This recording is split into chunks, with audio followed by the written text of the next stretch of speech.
Yes, hello guys, welcome to another YouTube video about programming, and today we'll be tackling JavaScript. And we'll start from the basics, from variables, building ourselves till the advanced part, the Node.js and the server-side JavaScript. But for starting, we'll start with the client-side JavaScript, which will start by learning the basics of JavaScript. And you can see here I've opened my code editor. You can use any code editor of your choice. There is a notepad. I'm using Visual Studio Code. You can use Atom. You can use any IDE of your choice. I will leave a link of where you can get this IDE. Visual Studio Code is a Microsoft software for web development. And let's get straight into it. As you can see, this is the starting interface of this IDE. So you can see there is a new file. To create a new file, you can open a file and then you can open a folder. For me, first thing you must all your projects you must store them inside a folder. So I will open the folder and I will go to the desktop and create.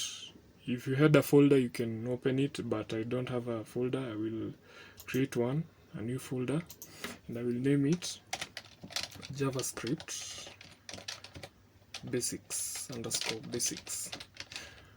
You can name it anything that you want to name it, but I will go with the JavaScript basics and then select folder. It will give it time. Okay, so as for now, our folder is empty. Now we have to start by configuring our project.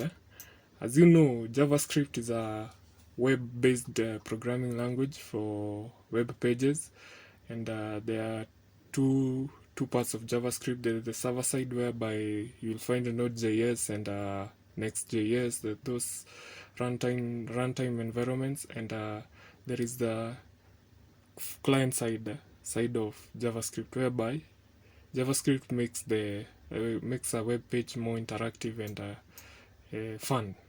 Now, we'll start by configuring two files. One, an index.html file, and another one, a JavaScript file.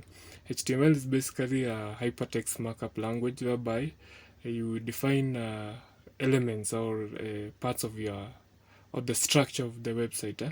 And JavaScript is there to make the page interactive. There is CSS, but in this video we won't handle CSS. CSS is for styling, and it stands for cascading styling sheets. And now, without more stories, and let us start by creating those two files. So you come here, the new file, then you write index.html. I've created this, and now you can do this, or you can go to file, then new file. Either way it works. And then I will create my JavaScript. I'll go here and say index.js.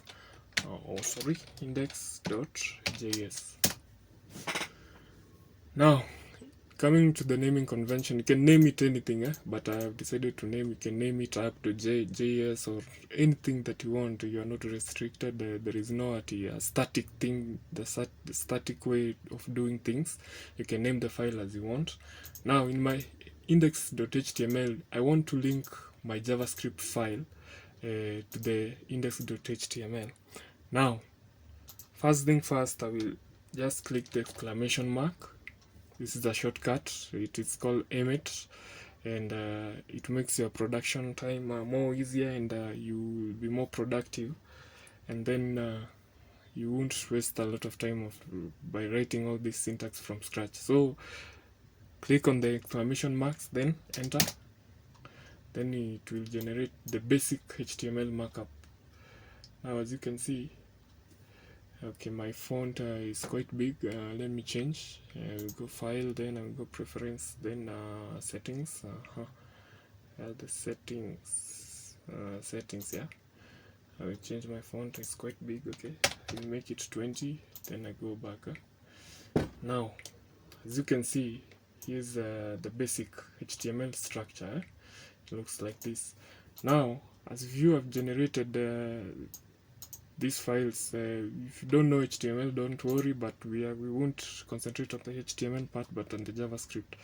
Now, if you want to link up the file with the JavaScript file, first you will come here at the bottom of the file.